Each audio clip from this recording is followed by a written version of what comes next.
Hello and welcome to the IBMS Biopod. I'm Rob. And this is Becca. These Biopods will give you an insight into Congress with exclusive interviews, behind-the-scenes chit-chat, and maybe even a drop of science. So put down your pipettes, move away from the microscope, and get ready for a Biopod Deep Dive. In this Biopod, which was recorded at Congress, we talked to the IBMS's very own Alan Wainwright about education and professional development, before catching up with Biomedical Scientist of the Year, Joe Horn, covering topics ranging from histopathology reporting to social media. Right, let's open the Biopod door and welcome in our first guest, Alan. Hi Alan, welcome to the IBMS Biopod. It's lovely to have you. For the benefit of our listeners, would you like to give us a bit of a description on who you are, about you, and what you do? Okay, I'm Alan Wainwright. I'm Head of Education at the Institute of Biomedical Science.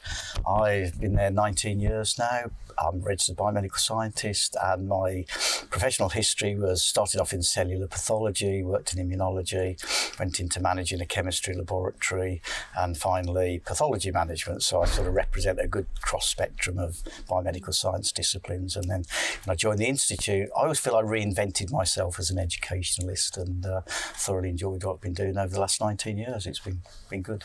What made you reinvent yourself, Alan? Funny enough, I went for a general manager's job at the trust I was working for and didn't get it. And I was then left with, because they reconfigured the structure of pathology, I was sort of left managing support services, which really didn't appeal to me that much. Support services, phlebotomy, specimen reception and transport. So I wasn't really using my professional knowledge and skills in the way I wanted to. And then I was very involved in the London regional branch of the Institute, and I got elected onto council, and on the way to the AGM where I would hopefully hear that I was going to be the new council member, I saw an advertisement for a job in the Institute, and I thought, I can do that. Total serendipity, pure chance, and they were advertising for a professional manager. And as it happened, the job that they were actually advertising for, the person above that left, which meant I could go for a higher job, which was perfect for me. Everything fell into place. Yeah, absolutely, yeah. And how biomedical science has changed a lot over the last 19 years. I imagine the Institute's changed a lot as well. It's changed a lot. I mean, I was very fortunate because when I joined, it was just at the time of the NHS plan and very ambitious changes around pay structures, professional regulation, and development of the scientific workforce. So as I joined it, and then Sarah joined a year later, we put all our efforts into developing qualifications, looking at regulatory requirements. We created the Certificate of Competence, which is now embedded in all of our integrated degrees. And I was responsible for the degree accreditation, which meant I went out and talked to people at the universities a lot. I talked to the employers a lot. Our time was filled with giving presentations and developing the profession, which was brilliant. And we just spent all our time doing that, yeah.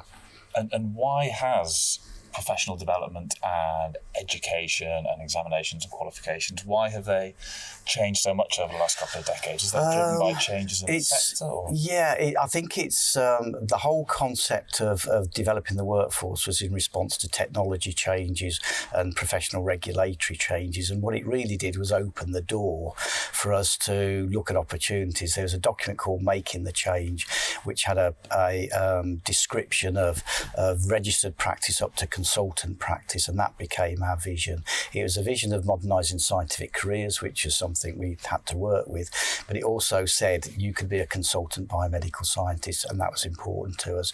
So this was about recognition, responding to the change in service delivery, but really driven by a need to develop our members and through a qualification and knowledge skills framework. And at the moment, is the kind of trend to broaden routes of entry or to narrow them down? What's the kind of direction? Well, ironically, the modernising scientific careers was aimed at having single point of entry for all of the healthcare science workforce, and the biomedical science routes, which were 3 at the time, accredited degrees with a degree, without with the training, without the training, and non-accredited degrees, were seen as too varied. We've actually now got double the number of routes in because we've got equivalence routes into the profession, we've got apprenticeship routes, we've still kept all of our traditional biomedical science degrees, and we just responded to basically lack of funding.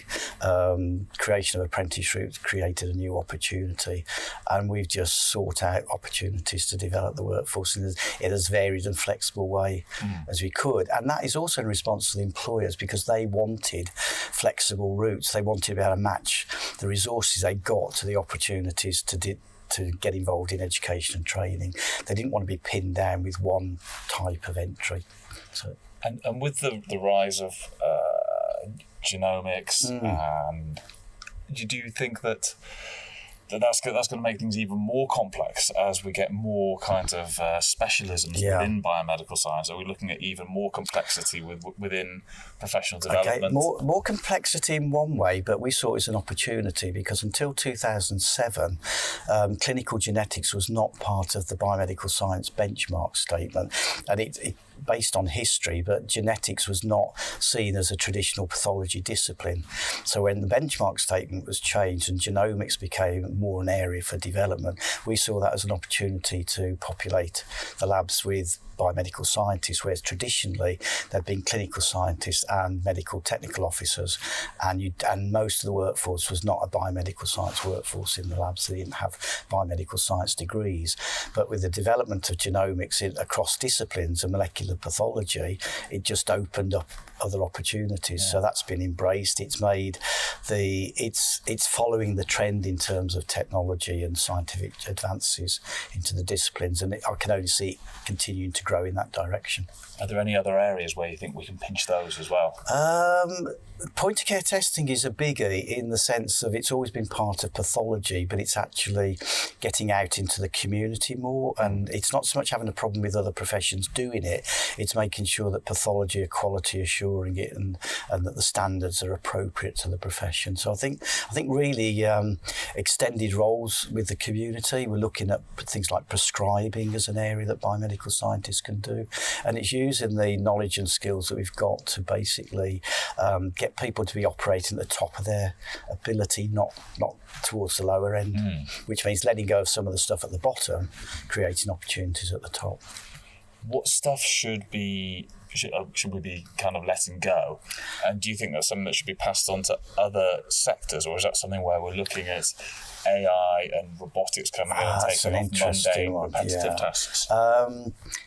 When I started, most of my training early on would be equivalent to support staff level at the moment. We didn't have support staff. We were trainee biomedical scientists or medical laboratory technicians at the time. So certainly the way technology's gone, there are routine tasks where people are just following standard operating procedures, and that is not really what a graduate needs to be doing. So the routine tasks can be let go, specimen reception and things like that. We can have management over those and quality assurance of them. The robotics and the AI is an interesting one, because that's going to change the way things are reported. And again, it's pattern recognition in many cases, and there's opportunity for biomedical scientists to do that across the disciplines. We're doing it in cellular pathology, histo reporting at the moment, and pattern recognition is basically cells in hematology, it's plates in microbiology. It's been done with the cytoscreeners at a lower level, and I think it's using our abilities to do that, and given the potential shortage of medical staff, there are opportunities to move into those areas, and I think that will be aided by technology. Bioinformatics is another big area that we haven't really got into, but biomedical science lends itself to that. It's interpretation of data. So plenty of opportunities. Do you think any of them pose a threat as well? Say, for example, with digital pathology, we've got the pathologists kind of controlling the machines, but will there ever be a point where the machine is able to be an autonomous piece of equipment. Yeah, I know where you're coming from. I think the preparation of the slides is always going to be within the biomedical science area, but support staff will do some of the easier stuff. I think the problem with AI and machines doing too much is they're only as good as the information that's gone into them, and they can do broad guidance towards what the diagnosis might be, but I still think you need somebody qualified to make that final reporting decision. I think it'd be very difficult if a machine had total control of something, and that would be, I could equate that to an aircraft where the pilot at some stage might need to override the computer to save lives. I would not want to think I was totally in the hands of a computer if things went wrong. No. And for people who are currently in education and they're going through the system, they're looking forward to being a biomedical scientist, what do you think the future profession will look like for them? Do you think they've got that there are going to be more disciplines? Do you think it's going to be a harder environment? Do you think there's going to be more CPD? I think there's potential for discipline boundaries to start to dissolve a little bit, particularly with, as you mentioned, molecular pathology and technology. I mean, we've seen it with chemistry and microbiology, and some of the analysers will do tests that traditionally were done in one or other discipline. Immunology crosses over into haematology and chemistry these days. So I think there will be a merging of disciplines, but where youngsters have opportunities to develop. We heard this morning, Congress, about the physicians' associates, and biomedical science graduates make very good entrance into those programs, and it's basically a 2-year program where there's a discrete area of practice that's linked to diagnosis and clinical interpretation, and I think our profession will expand into those areas. There's talk of changing biomedical science graduates from biomedical science degrees to top those up into other areas of healthcare which are short and difficult to recruit to. So from an educational perspective, I think the opportunities are there. I think we just got to be aware of the opportunities, not be too precious about hanging on to things that don't strengthen our profession, and look for opportunities that do. That would be my take on it. And in your presentation this morning at the IBMS Congress, you talked about how important it had been historically to maintain the identity of biomedical scientist. Yeah. Why is that important, and will that always be important? I think it's been important for over 100 years. I think it'll always be important. And to give you an example, just to show how receptive people can be to propaganda and politics, somebody rang up and actually asked if the Institute would still be open to members in 6 months' time, because they'd heard there was going to be a new overarching body for healthcare scientists. And I think you need a professional body that understands what the profession's about, and that loyalty to the profession is what drives the development of it. And I think that's why it's important that we retain that. It doesn't stop us expanding into other areas, but for me, I feel very strongly that the biomedical science identity, the use of the protected title, is very important. And just because we don't feel recognised does not stop us doing a good job. That is a nice note for me to pass you over to Becca. So, I think we'll kick off with, what is the best piece of advice you've ever been given? Take any opportunities that you can. Excellent. That's how you got your job. Yeah. Do you have a favourite piece of lab equipment? Not really, no. I can't think of one. Not as a favourite. That's fine. Do you have a favourite pathogen? Pathogen? Yeah. No. That's very boring of me, isn't it? I'm not a microbiologist, so I tend not to think of it. Cell? Yeah, glomeruli, kidney glomerulus. Okay, because of the architecture of it, yeah. Excellent. Who is your science hero? My science hero? Oh, crikey, that's a difficult one. Alexander Fleming comes into mind. Yeah? Yeah. Okay. For somebody who's not a microbiologist, that's an interesting one. Yes.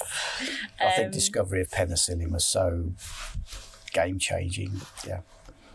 Excellent. Can you describe your job in 3 words? Exciting, very busy and challenging. Excellent. And finally, what is your favourite thing about Congress? Just meeting people I haven't seen for years, the networking opportunities, and just being able to contribute to the development of the profession. So we now have overrated, underrated, correctly rated. So first off, team building exercises. Are they overrated, underrated, or correctly rated? Underrated. Oh, do you want to know why? I don't think we make enough of them. Yeah. We don't use them in as many opportunities as we could do. I think people can learn about themselves, they can learn about other people from them, and you always take something away if you engage with it. They're only underrated if you don't engage with it. Overrated if you don't engage with it. And lab coats? Essential. I don't know if they're overrated or underrated. Probably rated correctly. They are the essential piece of equipment in the laboratory. Socialising with colleagues?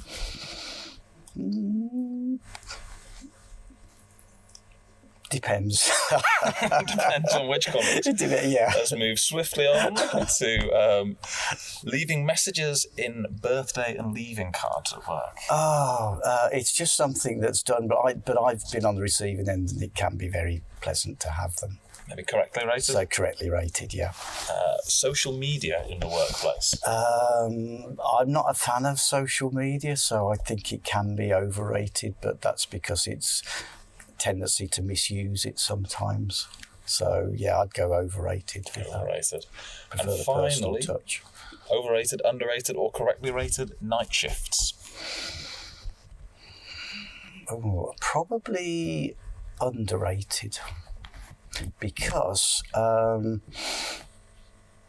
yeah, why have I said underrated? I think it's the, I don't know if it's night shift so much or just flexible working that's really behind it, but it's making use of equipment and providing a better service, and sometimes, and also greater flexibility for the workforce. Not everybody wants to work daytime or can work daytime, so I think it creates opportunities that don't necessarily exist without it. Brilliant. Alan, thank you very much. Okay, thank you. Hi Joe, thanks for coming to the IBMS Biopods with me and Rob. Hello. If you just want to give yourself a bit of an introduction, who are you, what are you about, what do you do in the world of biomedical science? Well, I'm Jo, and I'm currently Biomedical Scientist of the Year. As if you walk in, thank you. If you walk into the ICC this afternoon, you can see a big picture of me, which was a bit of a shock. I'll be honest, this afternoon. So yeah, that's a really amazing thing. But day to day, I guess I'm a National Council member as of this spring, so that's another new thing for me. But in my sort of working day, I'm an advanced practitioner in histopathology at University Hospital Southampton, and focusing really on dissection and reporting of gastrointestinal or gut specimens. So let's talk me through, Jo. You're a very busy person at Congress this year. Yeah. Talk me through the different sections that you're doing and the topics that you're covering. Okay, so really, I guess I've got two roles this time. One of them is completely new. I've only ever been for just over one day in my whole career, and this is my first time being here for the whole of Congress. So I'm pacing myself, firstly. So one of my roles is, as a council member, is to support the Institute and lots of the supportive functions that council members deliver over the few days, which is things like chairing sessions, but also giving talks.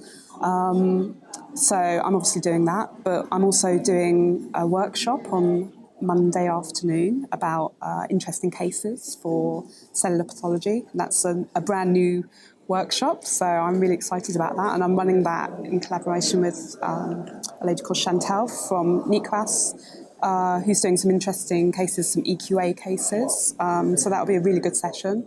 And then Tuesday, I'm doing a Hall 4 talk, so one of the free talks where people can come and learn about what they need to do if they're about to sit the reporting exam in histopathology, which I have done it. I've been there.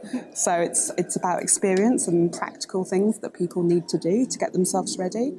And then the person that's talking before me is doing a very similar thing for the dissection exam, which I've also done. So I'll be going to his session as well.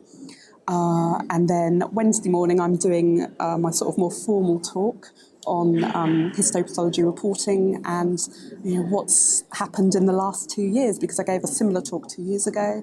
So really, this is just looking at what the progress has been and what the exciting opportunities are for the future. And then, as well as all of that, we've got 3 open sessions at different times on Monday, Tuesday and Wednesday with me and other people from the histopathology reporting conjoint board, where people who want to know more about the dissection and reporting qualifications can just come and have a chat with us. That seems like a good point to jump in and say what has happened in the last 2 years with the reporting programme. What have the changes been? That's for my talk on Wednesday. No, this will be going after your talk, so we're not breaking any embargoes. Lots more people have qualified. So when I did the talk it must have been September 2017, I'd just finished training. I was just about to get my CCT, my Certificate of Completion and Training. So I finished that at the same time as one other person. And then it's been like dominoes. Loads of people have followed us after that. And so lots of people have completed training, lots of people have moved to consultant jobs. So there are a number of people now practicing at consultant level alongside medical histopathologists in both GI and gynae. And also, about 2 years ago, we launched the dermatopathology modules. So people are now in training for that. So you've got people in the second year of training. And obviously more and more people have joined in the last 2 years. So those are the kind of the general things that have happened. But the thing that's really changing is the workforce crisis that we all knew about. We knew about in 2012. That's why the reporting programme started. But actually, that's really, really sort of commonly known about now. There's a figure that came out from a workforce audit done by the Royal College of, only 3% of laboratories have enough staff to deliver the clinical histopathology workload. And that's made it really, really sort of made people really aware that that's something we need to deal with and that there's an issue there. And so we're now looking at the national structure for training for scientists in histopathology in both dissection and reporting. And how we look at that, because, it is still quite disjointed. You've got lots of different bodies doing different things. And what we really want to do is just bring everything together and give everybody amazing opportunities in advanced practice in histopathology. Because the NHS is quite fragmented and different trusts function in different ways, is it something that's possible to kind of have one uniform structure and everyone working in exactly the same way? Is that what you're aiming for? And is it something that you think, I can see us doing it, we just need to do X, Y, and Z? I don't think anyone will ever work in exactly the same way, because there are different workforce needs in different trusts. So if you look at those of us that are already qualified and are working at consultant level, I work differently. I have different roles to other people employed by other trusts. But if you look at other national training programmes for scientists, for example, the STP programme run by the National School, that's national training, which is delivered to a certain standard and is delivered nationally. So you can still deliver national training, but have different kind of ways that you interpret it locally, depending on your needs. So I think that's the kind of the national model we're looking at. Yeah. And you've been very passionate about promoting careers and mentoring. What took you in that direction? The thing that really took me in that direction was the CSO Wise Fellowship, which I was awarded. Actually, that was 2017 as well. Lots happened in 2 years. Yeah. And that was a game changer for me, to be honest. I went into it wanting a platform. Actually, I was already interested in this kind of advanced practice and sort of promotion. And I was looking for that platform, and I was looking, I guess, for a wider audience to know about histopathology. And so I applied for the fellowship and then met just an amazing group of women on it. And we're such good friends now. And as part of that, we did a leadership development programme. But one of the really powerful things, we did coaching and we were assigned mentors. So we were each assigned 2 mentors. And one of my mentors is still my mentor. And she's changed my life. She's changed my outlook. She's changed the way I think about things, the way I deal with challenges. And it was just such a powerful thing for me personally that I wanted other people to know about that and to have that opportunity. And because before I had the fellowship, I wasn't really aware of those opportunities. And it just kind of came in front of me. And I think I want to put it in front of other people so they've got the opportunity to develop themselves in the way I have as well. And what makes a good mentor? And is it quite challenging when, as you say, everyone's so time poor at the moment, there's so much pressure on the NHS and on biomedical scientists, and it must be hard to kind of step back and find that space to do mentoring and have the time to do it. How do you do it, and what should a good mentor be looking to do? Well, a good mentor is, I think, somebody who knows how to listen to somebody and isn't just ready to jump in and tell them what to do. For me, my mentor, I don't think she's ever told me explicitly what I should do, but she's listened to what I've said. And then she said, go away and think about this and frame things. And, these are the messages, those underlying messages that you're giving me, and go away and think about what that means to you, and then what decisions you might want to make based on that. And so that made me go and explore kind of the theories behind that, and I did some reading. And so I think it's that kind of that learning and development that you need someone to push. So I think, my mentor had formal training on mentoring and coaching, and now I've gone and done that as well. So now I had the kind of idea, because I think you naturally can do that. Everyone's got it within them. But I think having the theory behind you is really, really important. So I think a good mentor will have some training behind them. But equally, they should have a natural ability. But they need to listen to people and just not tell them what to do. And for me, I mentor some people now, some that I work with within my department, but others that I don't work with on a day-to-day basis. And we do it in a number of ways. If I'm in the same city that they live in, we'll go and have brunch. Sometimes I get a message, they say, can we talk? And we just find the time and we just have a chat. You can make half hour, you can make an hour for anybody. It's important. And I think for me, it doesn't matter about time pressures. It's about valuing the importance of actually taking a step back sometimes and to actually think. And also, it's easier for me because I'm a very high reflector. So I'm all about taking time, stepping back and reflecting on things and thinking about things. And if someone's listening to this thinking, that sounds brilliant, I wish I had a mentor, how would someone go about getting a mentor?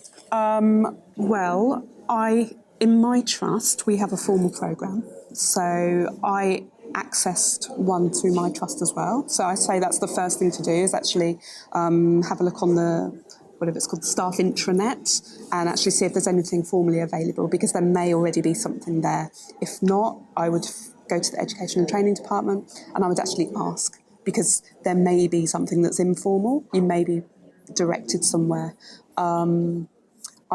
I know that the Institute are interested in this area as well, and it's something they're looking at exploring, and I think that is a really, really good and powerful thing to do. So hopefully there may be something through the Institute in the fullness of time.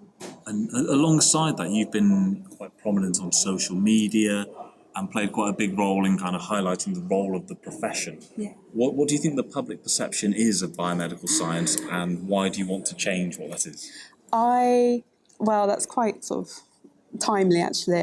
We've got a lot of work to do. We've made massive strides. For me, one of the most powerful things that I did was running the @NHS Twitter account, and that was advised to me when I was doing the fellowship, and I didn't know anything about it. Again, it's someone putting something in front of me. It's those opportunities and not being scared of it and just going for it. And I'm a lot more savvy at Twitter now than I was when I did that. I was really learning as I went. Just so our listeners know, that's when you take over the Twitter account for 24 hours, is that right? It's a week. A week. Monday to Friday, 9 a.m. till 5 p.m. And it's a different person every week. Sometimes it's shared by different people, and it's a different person who either works in the NHS or maybe is a patient or has some kind of involvement.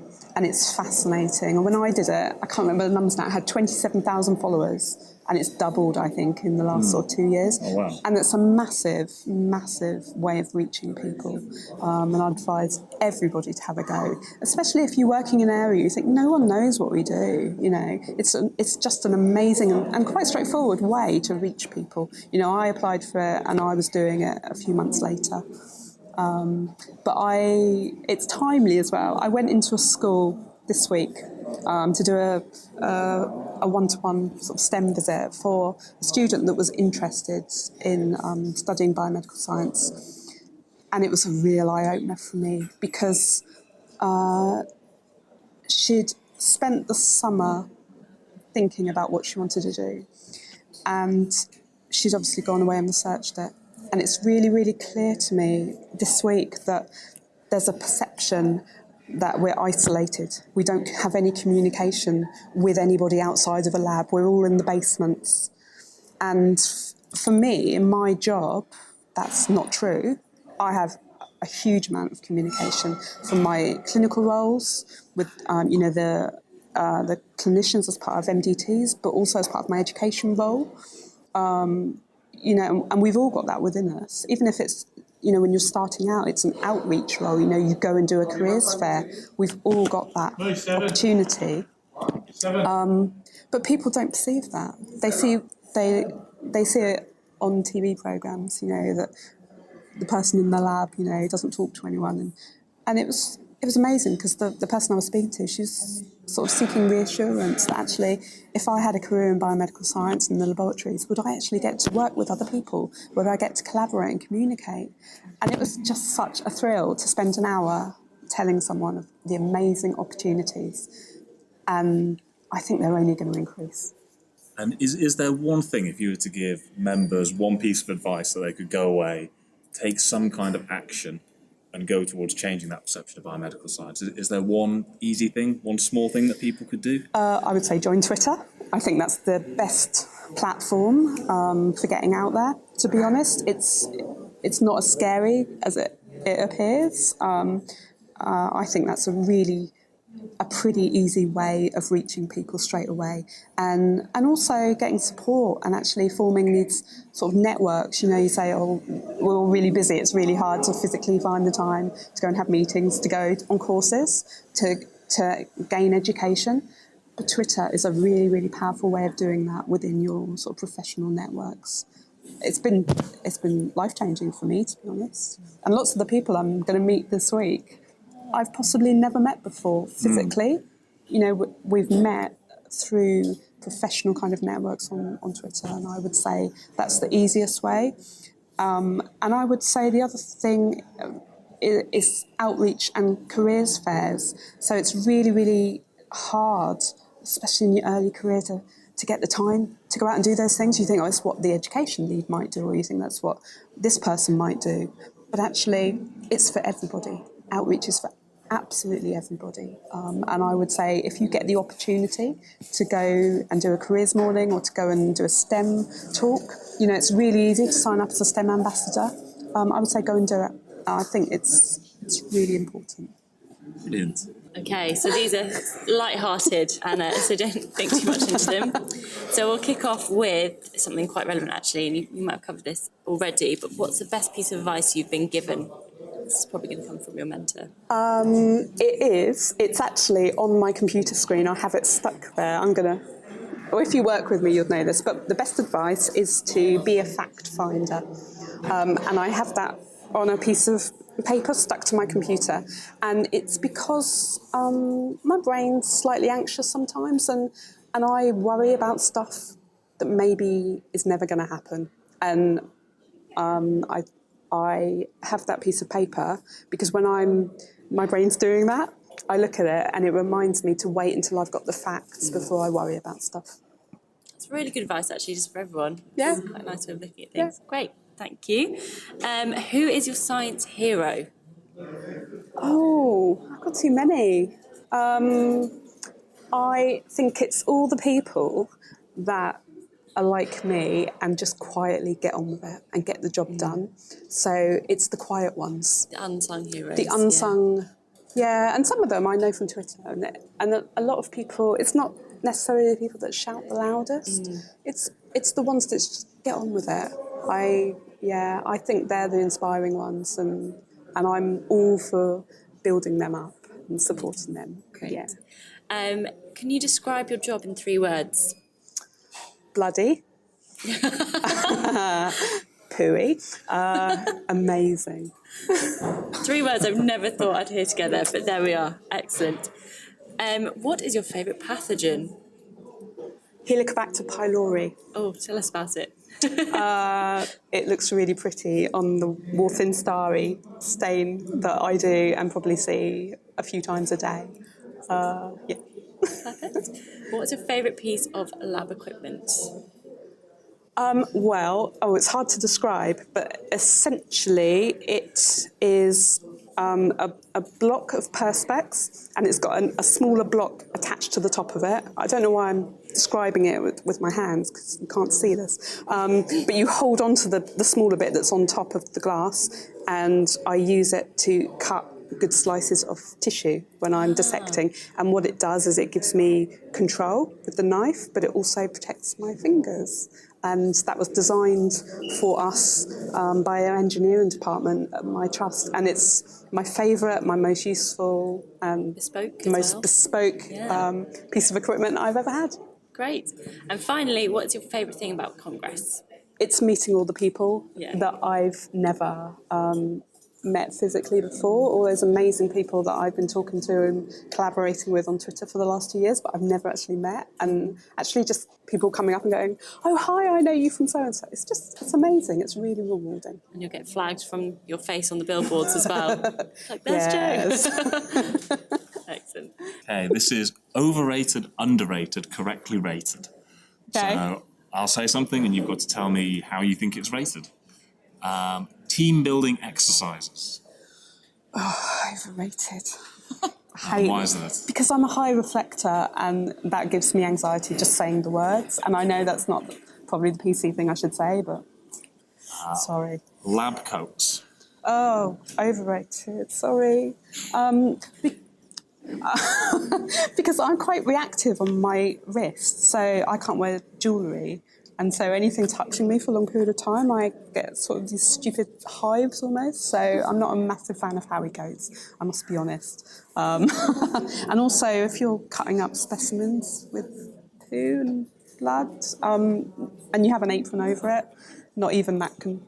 it's not the best colour. Yeah, it's not great. Yeah, white is not the best colour. It's not brilliant. I should do a murky reddy brown one. Yeah. Your engineering department could do you one, maybe. Maybe. Socialising with colleagues. Underrated. I think there's obvious reasons there. Yeah. Kind of signing and writing messages in birthday and leaving cards. Well, what was the third option? Underrated, overrated, or correctly rated? It depends who the person is. Correctly rated. Correctly rated. Social media in the workplace. I think we can guess at this one. Underrated. And finally, night shifts. I've never had to do them because I work in histopathology. Lucky person. Yeah. Why do you think we chose it? Thank you very much to Biomedical Scientist of the Year, Joe Horn. Thank you very much. Thanks for listening. We hope you enjoyed the episode, and don't forget, this can be used for your CPD. See you next month for another Biopod. This is Becca. And Rob, Signing off. Bye.